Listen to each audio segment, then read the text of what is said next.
Hi friends, ఈ వారం మనం వింటున్నది గోగినేని మణి రచనలు పరిశీలన అనే పిహెచ్డి పరిశోధనా గ్రంథంలో 13వ భాగం. రచయిత డాక్టర్ అర్జున్ రావు లక్కరాజు, చదువుతున్నవారు రాధికా గోగినేని. మరి 13వ భాగంలోకి వెళ్ళిపోదామా? ఇప్పటిదాకా 5వ అధ్యాయంలో సన్నివేశ కల్పన గురించి తెలుసుకుంటున్నాం. గాజులు తొడిగిన చెయ్యి కథలో స్త్రీల ఔన్నత్యాన్ని వివరించే సన్నివేశం.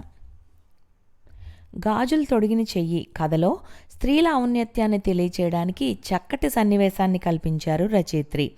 కథలో ప్రధాన పాత్ర ఉమాదేవి. తన భర్త పిచ్చి తగ్గడం కోసం తను పిచ్చిదానిలా నటిస్తూ వైద్యం చేయిస్తుంది. హాస్పిటల్లో ఒక అబ్బాయి అతని మామ గూర్చి చెడ్డగా మాట్లాడుతుంటే అతన్ని మందలించిన సన్నివేశం సహృదయ పాఠకుడికి ఆలోచింపజేస్తుంది. అవమానం చేస్తే చూస్తూ ఊరుకోవడానికి నేనేం గాజులు తొడుక్కోలేదు, పుట్టింటికి వెంటనే రైలెక్కించాను, కొంచెం పొగరు తగ్గించుకోమని చెప్పి. బోడి బడిపంతుల కూతురికే అంత ఉంటే మగాడి నాకు ఉండదా? బాబైనా మంచి చెడ్డ కూతురికి చెప్పి తిరిగి తీసుకొచ్చి అత్తగారింట్లో వదిలిపెట్టాలా? అదేం లేదు. వాడు ఊరుకున్నాడు. కొన్నాళ్ళు పోతే తెలిసొచ్చి కాళ్ళబేరానికి వాళ్లే వస్తారని నేను ఊరుకున్నా. తల ఎగరేస్తూ దర్పంగా అన్నాడు. అంతా ఒక క్షణం నిశ్శబ్దంగా ఉండిపోయారు. మంచం మీద పడుకున్న ఉమాదేవి లేచి కూర్చుని 2 క్షణాలు అందరి వైపు మార్చి మార్చి చూసింది. ఊడిన వెంట్రుకలను ముడివేసుకుంది.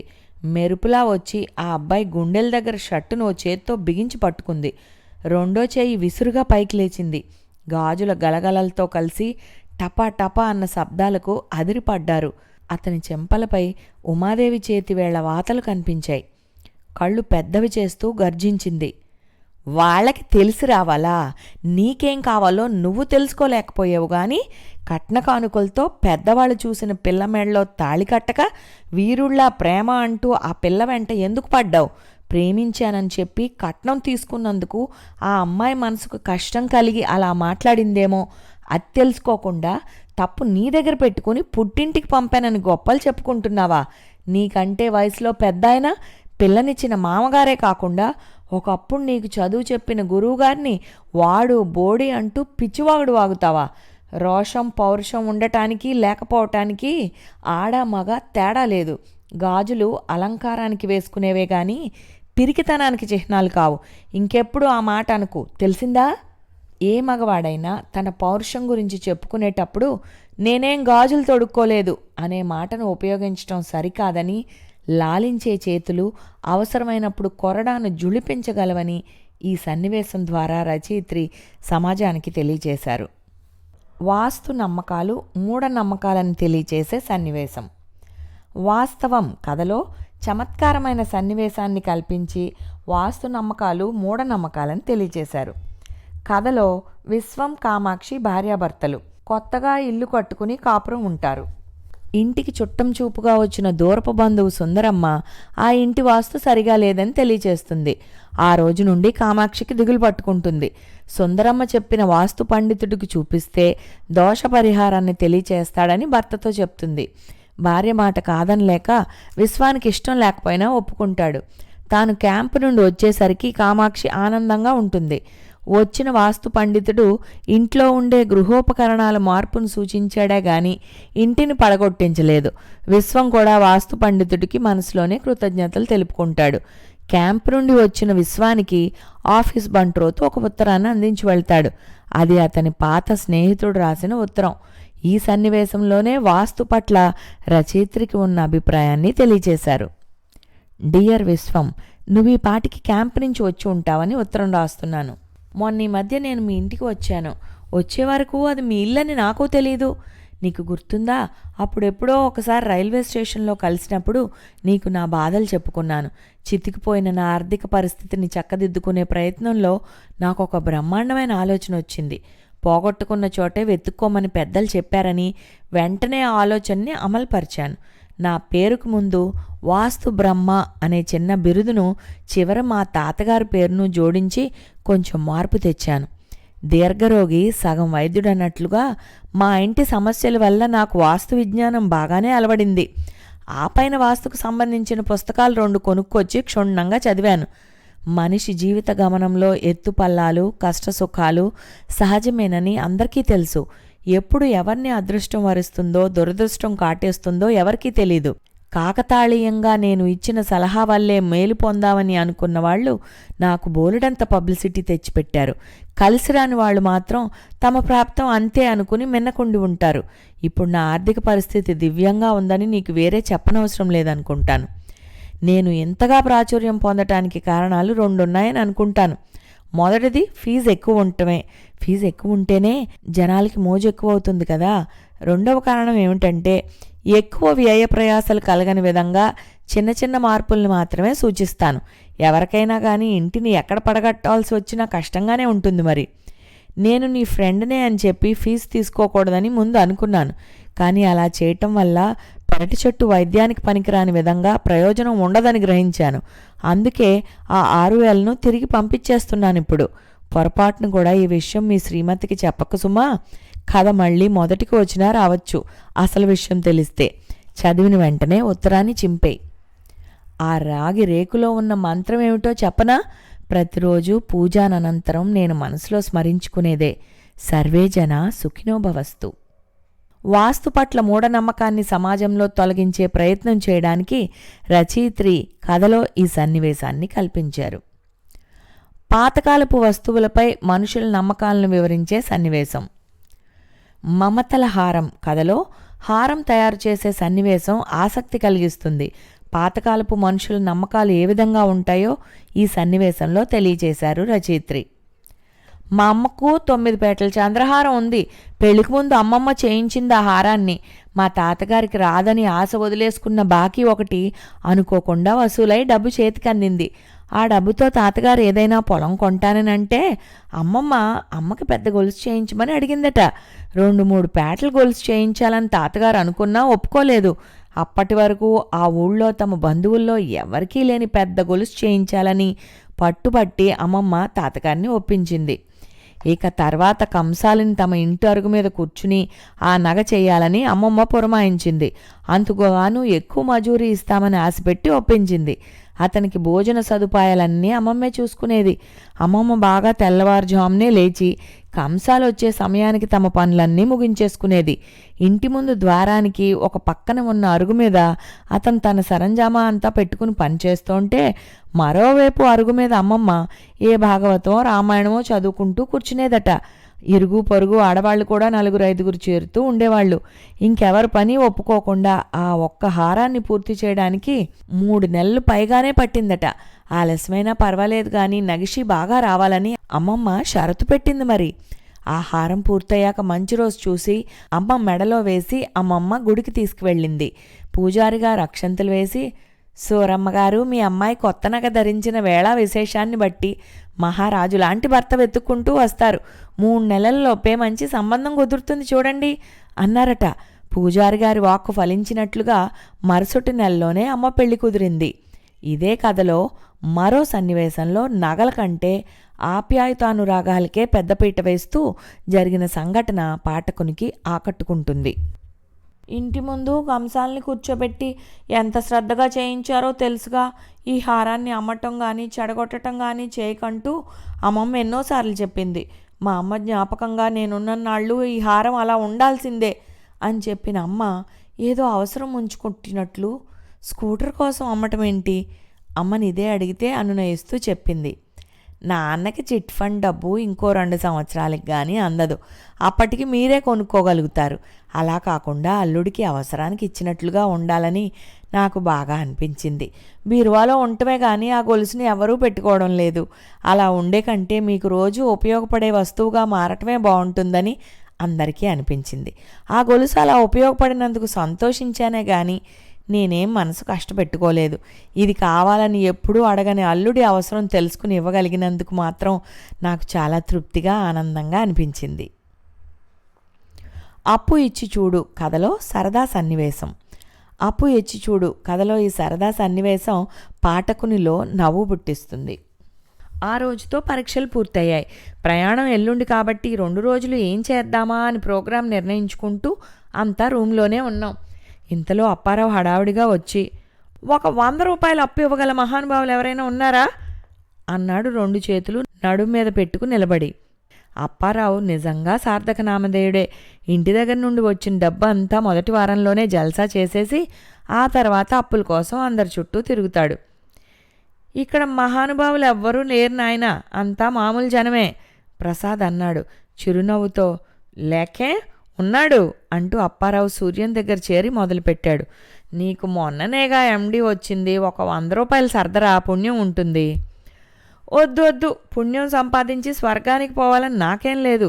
మా మాస్టర్ ఒక ఆయన చెప్పేవారు, స్వర్గం ఏమీ బాగుండదట, నిశ్శబ్దంగా ఖాళీగా ఉంటుంది. మైల్ దూరానికి ఒక మునీశ్వరుడు చొప్పున కూర్చుని తపస్సు చేసుకుంటూ ఉంటారు. అదే నరకం అయితే జనంతో కళకళలాడుతూ సందడిగా గ్లామరస్గా ఉంటుంది. మనకు తెలిసిన బంధుమిత్రులు, సినిమా తారలు, రాజకీయ నాయకులు అంతా ఉంటారు అక్కడ. అందుకని నరకానికి పోవడమే బెస్ట్, పుణ్యం సంపాదించుకోవడం శుద్ధ వేస్ట్. భార్యాభర్తల మనస్పర్ధల గురించి వివరించే సన్నివేశం. మాయలేడి కథలో పెళ్లి కాబోతున్న ఒక జంట లేనిపోని అనుమానాలతో విడిపోతుంటే చక్కటి సన్నివేశ కల్పన ద్వారా ఒకటయ్యేలా చేశారు రచయిత్రి. లావణ్య మహేష్లకు పెళ్లి నిశ్చయమవుతుంది. ఒకనాడు లావణ్య మహేష్ గదిలో వేరే అమ్మాయితో ఉండటం చూసి వెనుదిరిగి వచ్చేస్తుంది. తర్వాత అది అపోహేనని ఈ సన్నివేశంలో తెలుస్తుంది. నా ఫ్రెండ్ హరీందర్ సింగ్, ఆ రోజు నా రూంలో నువ్వు చూసిన అమ్మాయి మాయలేడి వీడే అన్నాడు చిరునవ్వుతో. మేం ఆశ్చర్యంగా కళ్ళప్పగించి చూస్తుంటే అప్పుడు నిదానంగా చెప్పాడు. వెళ్ళిన పని తొందరగానే పూర్తయిపోవడంతో ఆ రోజు మహేష్ రాత్రి ట్రైన్కే వచ్చేశాడు. ట్రైన్లో కలిసిన ఫ్రెండుని ఆ రాత్రికి ఇద్దరూ కబుర్లు చెప్పుకోవచ్చని ఇంటికి తీసుకొచ్చాడు. అతని ఇల్లు దూరంగా ఉన్న కాలనీలో ఉంది. అతను తన మూడు విప్పి తలస్నానం చేసి వచ్చి కుర్చీలో కూర్చుని జుట్టును ఆరబెట్టుకుంటూ ఉంటే మహేష్ దువ్వెన అందిస్తూ, ఇప్పుడు నిన్నెవరైనా వెనక నుంచి చూస్తే అమ్మాయే అనుకుంటారు అన్నాడు నవ్వుతూ. అతను కూడా నవ్వుతూ, ఒకసారి అలాగే జరిగిందిలే. నేను నా ఫ్రెండ్ హోటల్ రూమ్లో ఉన్నప్పుడు నా ఫ్రెండ్ కోసం వచ్చిన వాళ్ళు నన్ను ఇలాంటి ఫోజులో చూసి చటుక్కును వెనుదిరిగి వెళ్ళిపోయారు అన్నాడు. ఇద్దరం పెద్దగా నవ్వుకున్నాం. అది సంగతి. బహుశా ఆ సమయంలోనే లావణ్య చూసి అమ్మాయి అనుకుని పొరపడిందన్నమాట. భార్యాభర్తలు కానీ బంధువులు కానీ మనస్పర్ధలు వచ్చినప్పుడు నిర్మోహమాటంగా మనసువిప్పి మాట్లాడుకుంటే చాలా సమస్యలు తీరిపోతాయి. డబ్బు కన్నా మనుషుల ప్రేమాభిమానాలు ముఖ్యమని వివరించే సన్నివేశం. పబ్లిసిటీ కథలో ఆఖరి సన్నివేశం పాఠకునికి ఆలోచింపచేసేలా చేస్తుంది. కథలో కవిత తనకు కాబోయే భర్త తీసిన సినిమా అసభ్యంగా ఉందని నిరసన తెలియజేయాలనుకుంటుంది. అందుకు తన భర్త కూడా అంగీకరిస్తాడు. అతని ఉన్నతమైన సంస్కారానికి ఆమె ఆనందిస్తుంది. కానీ ఆమె చేసిన నిరసన అతని సినిమాకు పబ్లిసిటీగా పనికొస్తుందని నిరసన తెలియజేయడానికి అంగీకరించాడని తెలిసి అతన్ని అసహించుకుంటుంది. మావయ్య, కవిత ఈ ఊరేగింపులు సభలు జరుపుతానంటే ఎందుకు ఒప్పుకున్నాననుకున్నావా? నేనేం తెలివి తక్కువ వాడిని కాదు. పై లెవెల్లో సినిమాని బ్యాన్ చేయకుండా నేను మేనేజ్ చేయగలను. అఫ్కోర్స్ సినిమాకి చెడ్డ పేరే వస్తుందనుకో, అయినా కవిత చేసిందంతా సినిమాకి బ్రహ్మాండమైన పబ్లిసిటీగా పనికొస్తుంది చూడు. ఇప్పుడు కొంచెం అటు ఇటుగా ఉన్న కలెక్షన్స్ రేపటి నుండి బాగా పుంజుకుని హౌస్ఫుల్గా నడుస్తుంది గ్యారంటీగా. అమ్మాయికి తెలిస్తే ఫీల్ అవుతుందేమో, అది ఆలోచించావా? తండ్రి అంటున్నాడు. మావయ్య, జీవితంలో నేను ప్రాముఖ్యతనిచ్చేది మొదట మనీకి, ఆ తర్వాతే మనిషి. మనీ ఉంటే మనుషులంతా మన చుట్టూనే తిరుగుతారు. శేఖర్ మాటలు విని నిర్విణ్ణురాలై అలాగే నిలబడిపోయింది కవిత. హాయ్ కవిత, ఏమిటి అలా శిల్పసుందర్లా నిలబడిపోయావు? హుషారుగా అన్నాడు శేఖర్ దగ్గరకు వచ్చి. అప్పటికి షాక్ నుండి కొంచెం తేరుకుంది కవిత. కళ్ళెత్తి శేఖర్ వైపు కొత్త వ్యక్తిని చూసినట్లుగా విస్మయంగా చూసింది. అతని అంతరంగాన్ని తరిచి తరిచి చూస్తున్నట్లుగా నిశితంగా చూస్తూ 2 క్షణాలు అలాగే నిలబడిపోయింది. శేఖర్, ఈ పువ్వుని ఒక గృహిణి నన్ను మెచ్చుకుంటూ ఇచ్చింది. నాకు నచ్చిన వ్యక్తికి నా ఆనందానికి ప్రేమ భావానికి గుర్తుగా ఇవ్వాలని అనుకున్నాను. చేతిలోని జంట గులాబీ వైపు చూస్తూ మెల్లగా అంది. మరింకే, ఎదురుగానే ఉన్నానుగా, ఇవ్వు మరి సరదాగా భుజాలెగరేస్తూ అన్నాడు చిరునవ్వుతో. శేఖర్, నీ మాటలు ఇప్పుడే విన్నాను. ప్రేమకు నీ జీవితంలో ప్రథమ స్థానమైతే సంతోషించేదాన్ని, నీతి నిజాయితీలకైతే గర్వపడేదాన్ని. కానీ నీ ఆలోచనలు వేరుగా ఉన్నాయి. రేపు నీ భార్య కూడా చెడ్డ పేరు తెచ్చుకుని అయినా డబ్బు సంపాదిస్తే ఆనందిస్తావనుకుంటా. కోపం ఎందుకు? నువ్వు చేసిన పని అంతకన్నా ఎక్కువైందేం కాదులే. బిగుసుకున్న కవిత పిడికిల్లో జంట గులాబీ నలిగి నేల రాలిపోయింది. అక్కడి నుండి వెళ్ళబోతూ ఒక క్షణం ఆగి శేఖర్ కళ్ళల్లోకి నిశితంగా చూస్తూ దృఢంగా చెప్పింది కవిత. డబ్బు కూడా ముఖ్యమైతే పర్వాలేదు, కానీ డబ్బే ముఖ్యమనుకునే మనిషిని నేనెప్పటికీ ప్రేమించలేను. నేటి సమాజంలో మనుషుల కంటే డబ్బుకే ప్రాధాన్యత ఇచ్చేవాళ్ళు ఎక్కువగా కనిపిస్తున్నారు. అటువంటి వారిని నిరసిస్తూ రచయిత్రి ఈ సన్నివేశాన్ని కల్పించినట్లు తెలుస్తుంది. కూతురు కన్నా కొడుకుకు ప్రాధాన్యమిచ్చిన తల్లిదండ్రుల గురించి వివరించే సన్నివేశం. తల్లిదండ్రులు కొడుకుల కంటే కూతుళ్లను తక్కువగా చూడటం నేటి సమాజంలో కనిపిస్తుంది. బాంధవ్యాలు కథలోని సందర్భంలో ఈ సన్నివేశాన్ని కల్పించి తల్లిదండ్రులను ఆలోచింపచేసేలా చేశారు. తమ్ముళ్ళిద్దరూ ఏం కావాలని అడిగినా నిమిషాల మీద అమరుస్తారు. అదే నేను అడిగితే దండ ఖర్చులో అనిపిస్తుంది. వాళ్ళు అడగకపోయినా ట్యూషన్ పెట్టించారు. నేను మ్యాథ్స్ ట్యూషన్కి వెళ్తానంటే మాత్రం క్లాస్లో చెప్పేటప్పుడు శ్రద్ధగా వింటే ట్యూషన్ అక్కర్లేదని చెప్పేస్తారు. ఒక్కోసారి వీళ్ళ స్వంత కూతుర్ని కాదేమో అనే అనుమానం కూడా వస్తూ ఉంటుంది ఆంటీ. చదువు విషయంలోనే కాదు, అన్ని విషయాల్లోనూ తక్కువగానే చూస్తారు. అప్పుడప్పుడు ఇలా ఒంటరి పోరాటం చేసి చదవకపోతేనే మానేద్దామా అని కూడా విరక్తి కలుగుతూ ఉంటుంది. పై సన్నివేశంలో ప్రసూన పాత్ర ద్వారా కూతుళ్లను ఏ విధంగా చిన్నచూపు చూస్తున్నారో తెలియచేశారు రచయిత్రి. చేసిన సహాయాన్ని మర్చిపోయే వ్యక్తులను ఉద్దేశించి ఇదే కథలో ఒక సన్నివేశం కల్పించారు రచయిత్రి. ప్రసూనకి ఫైనల్ ఇయర్ మార్క్స్ వచ్చిన రోజున గోడ మీద నుండి నన్ను పిలిచి తనకు అన్ని సబ్జెక్ట్స్ కంటే లెక్కల్లోనే మంచి మార్కులు వచ్చాయని చెప్పింది. శర్మగారు తనకి 2 ఏళ్లు ట్యూషన్ చెప్పారుగా, అందుకని సాయంకాలం వెళ్ళి శర్మగారికి ఈ విషయం చెప్పు, సంతోషిస్తారు అన్నాను. అక్కడే ఉన్న సుశీలమ్మగారు, మీ వారు ఆయన ఒకే కాలేజీలో లెక్చరర్స్ కాబట్టి ఆ స్నేహం కొద్దీ ట్యూషన్ చెప్పారు కానీ మమ్మల్ని బట్టి కాదుగా అన్నారు.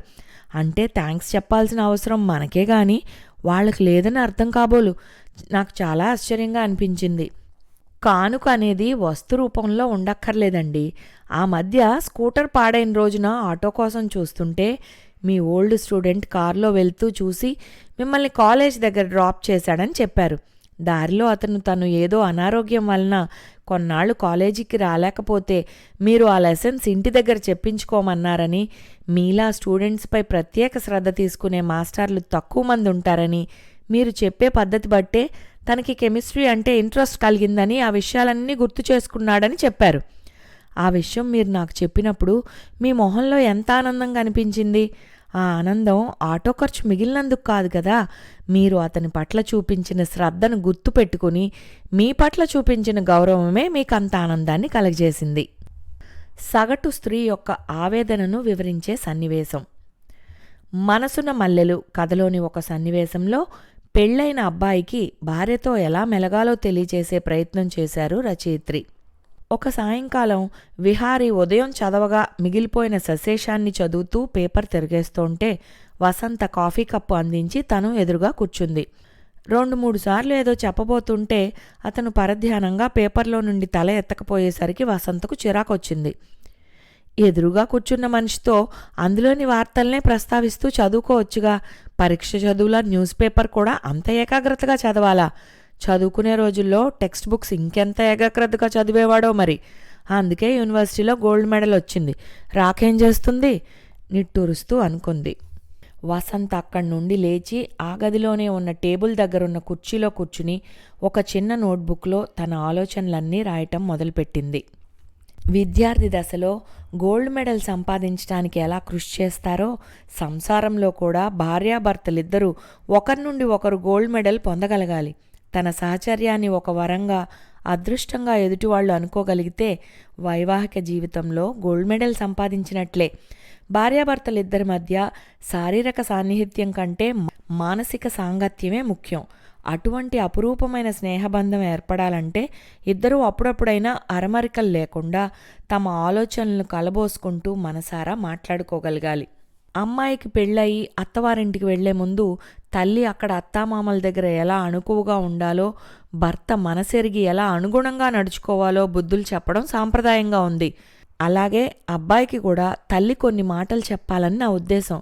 కొత్త జీవితంలో తన పాత అలవాట్లన్నింటినీ మార్చుకుని నీకు వేళకు అన్నీ అమర్చాలని, నీ ఇష్టాలకు విలువనిచ్చి అలా చేయాలని ఆరాటపడే భార్య గురించి నీ అలవాట్లు కొన్నింటిని మార్చుకోవడానికి సిద్ధపడాలి.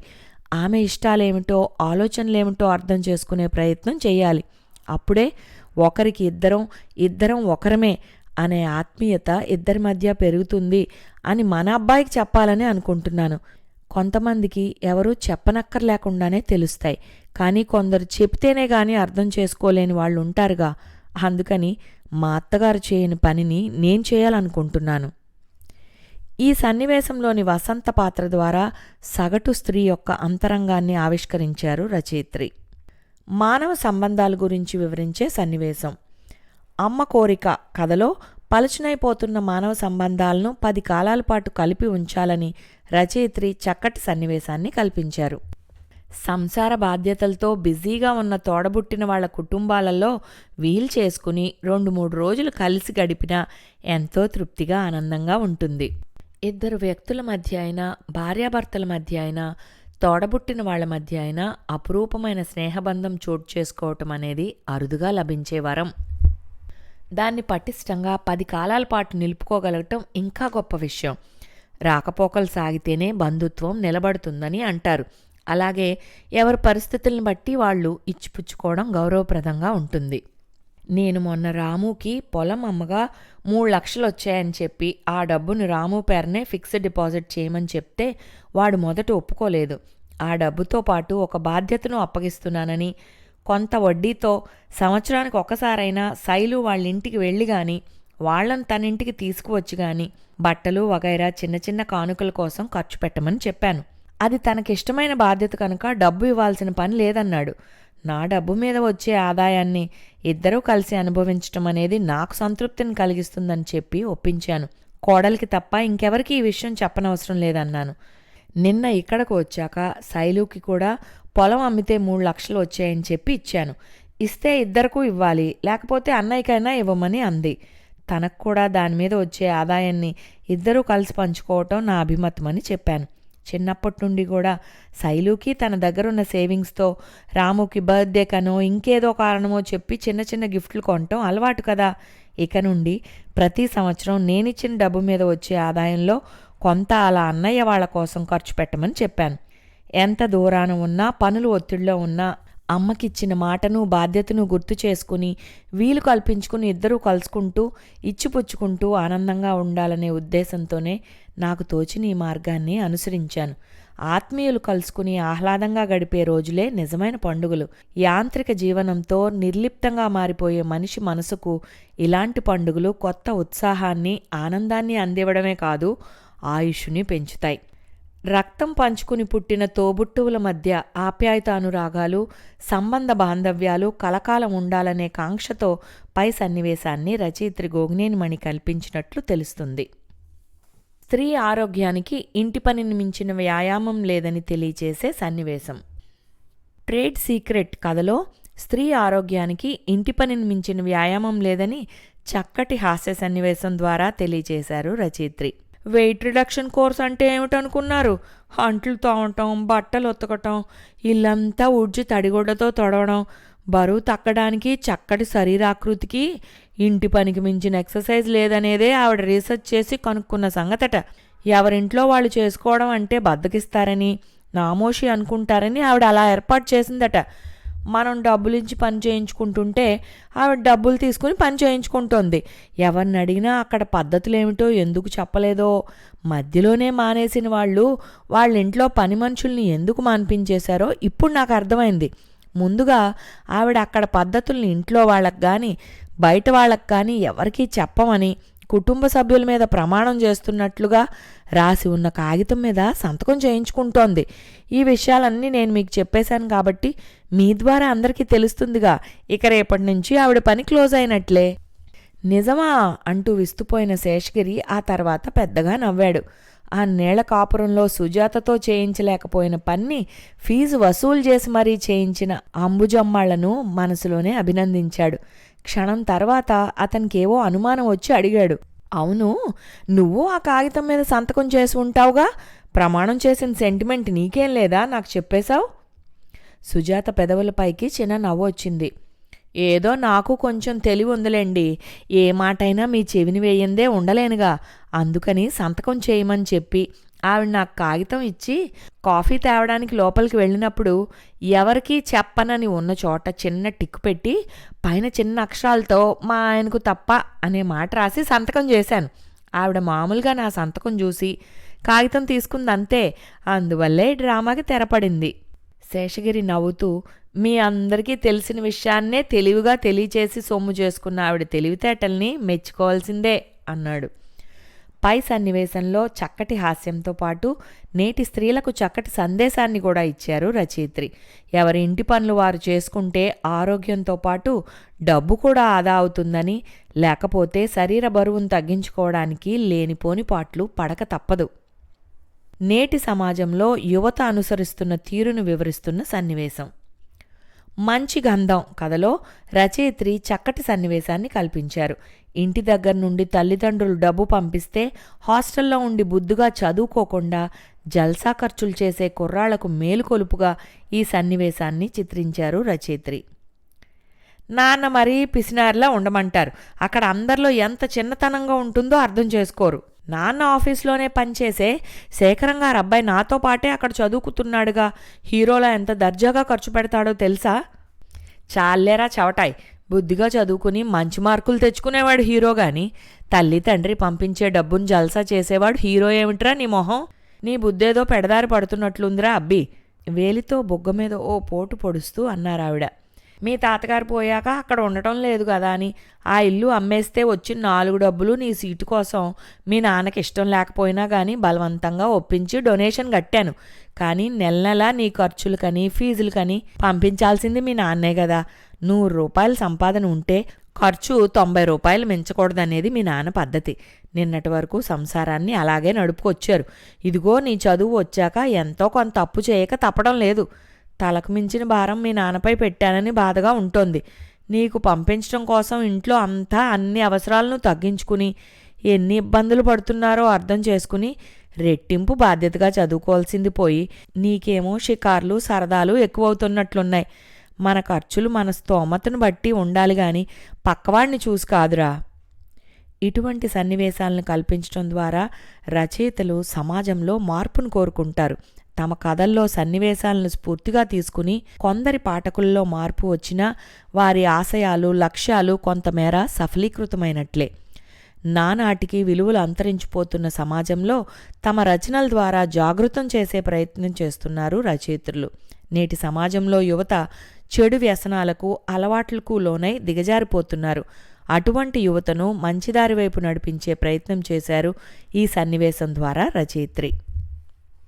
ఇంతటితో 13వ భాగం సమాప్తం. వచ్చే వారం ఆఖరి భాగంలో కలుద్దాం.